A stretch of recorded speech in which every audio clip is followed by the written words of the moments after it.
Volgens mij is dat mevrouw Nabbe. Goedemorgen. Dan hadden wij een afspraak. Oh ja. Want u heeft een nominatie gedaan voor een Limburgs lintje. Ja, Aan wie? En Annemarie Kamps. Ja. Die heeft het dik verdiend. Waarom? Want die is volop bezig geweest om allemaal historische plaatjes van Vendel en Blerik te verzamelen. Voor mensen in verpleegtehuizen. En ik vind wel dat zij dat verdient. En heel veel mensen die heeft ze eigenlijk gemotiveerd om daar ook aan mee te werken. En ik geloof dat ze inmiddels al 70 boeken heeft. 70 boeken? En ik had een afspraak met haar. Want er zijn weer mensen die weer voor haar geplakt hebben. En ik moest even 4 boeken af gaan geven. Mogen we mee? Ja, natuurlijk. Als het van haar mag.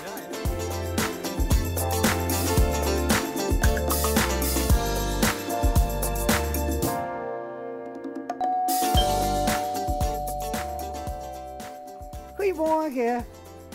Kom ik de beuk brengen? Want dit had ik dus steeds verwacht. Alsjeblieft. Dankjewel. U vervalt me echt weer. Want wat doet u precies? Nou, ik verzamel alle plaatjes van historisch Venlo en historisch Blerik. Voor de ouderen. Vooral voor de ouderen in verzorgingshuizen die nou achter de deuren zitten en helemaal niks mogen. Is dit gewoon geweldig. Ze genieten er echt van. En die komt echt allemaal terug. Het oude kennen ze heel goed. Het is niet alleen het van nu, het oude, dat komt allemaal heel erg bij die mensen juist terug. En laat ze dan even genieten. Maar het is maar een beetje werk. En Een beetje werk. Hoeveel boeken heeft u al volgeplakt? Nou, op het ogenblik zijn het er volgens mij al 80. Kunt u nog plakplaatjes zien? Droomt u ervan? Of? Nou, ik heb inderdaad vorige week gezegd, ik stop ermee. Want ik had 's nachts echte nummers die ik niet kon krijgen, die zaten in mijn hoofd. En dat is op een gegeven ogenblik niet meer leuk. En toen kwam er een meneer en die zei van, geef eens even die nummers door, dan ga ik voor je zorgen. Ja.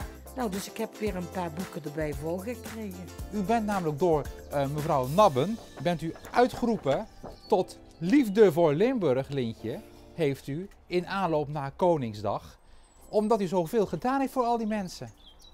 Maar zij heeft ook zelf heel veel gedaan. Ik ben het niet alleen. Nee, maar u bent toch een beetje de aanstichter van om al die mensen te helpen, al die boeken vol te plakken. Ja, ik ben nou eenmaal een nutte kwek. Ik kan er niks aan doen.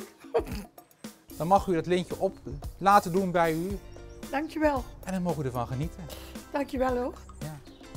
U bent ook een beetje... Ja, ik vind dit zo overweldigend. Ja. Ik vind het een heel normaal iets wat ik doe. Ja. Dus wil u graag in het zonnetje zetten. Dankjewel.